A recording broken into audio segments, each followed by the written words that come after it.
Good afternoon. Thank you for coming to my brief today. My name is Staff Sergeant Corey Michael Brooks. I'm stationed at beautiful Fort Carson, Colorado, where I serve as a military policeman and in processing platoon sergeant cadre. Today, I will be giving you an information brief on the foundation of the United States Army. The purpose is to give you a better understanding and appreciation for the foundation of the United States Army.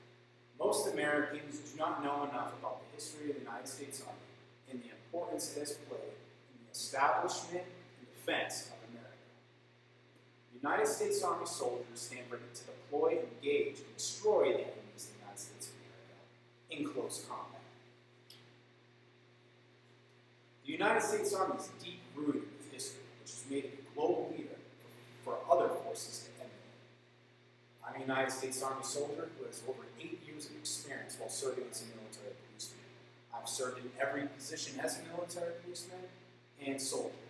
My positions included all the way from gunner to platoon sergeant. Since I entered basic combat training, and in every single school or class I've been through, we're always stressed the importance of Army history and the importance it has played in the development of today's Army and America. In order to inform you on the importance of the United States Army history, I will detail how the United States Army came to be and the historic role it has played in protecting our nation's freedom. Let's first begin with when and why the First Continental Army was established. The First Continental Army was established by the First Continental Congress June 14, 1775, during the start of the Revolutionary War, in which the colonies were fighting against Great Britain in order to form their own independent government. The First Continental Army was made up of multiple militias who were spread across the first 13 colonies. General George Washington was the first commander-in-chief of the First Continental Army.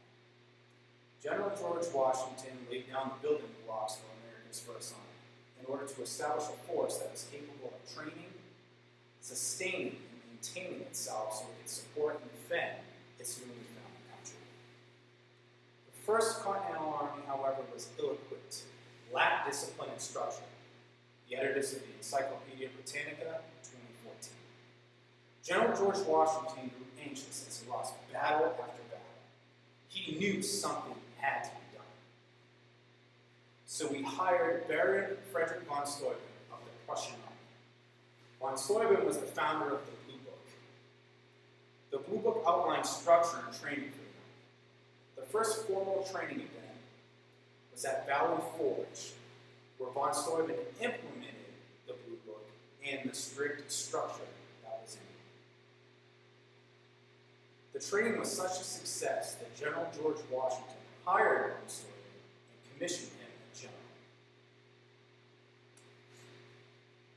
The basic outlines of the Blue Book are still used in today's Army and remain an integral part of the Army's drill and ceremony. Encyclopedia Britannica, 2014. The United States Army never stops training. Today, the Army is made up of both sexes, multiple cultures, and dozens of professions, which make it a well-oiled machine that remains ready to defend itself at all times. The United States Army is no stranger to change. The Army's ability to adapt to change is what makes it a global leader.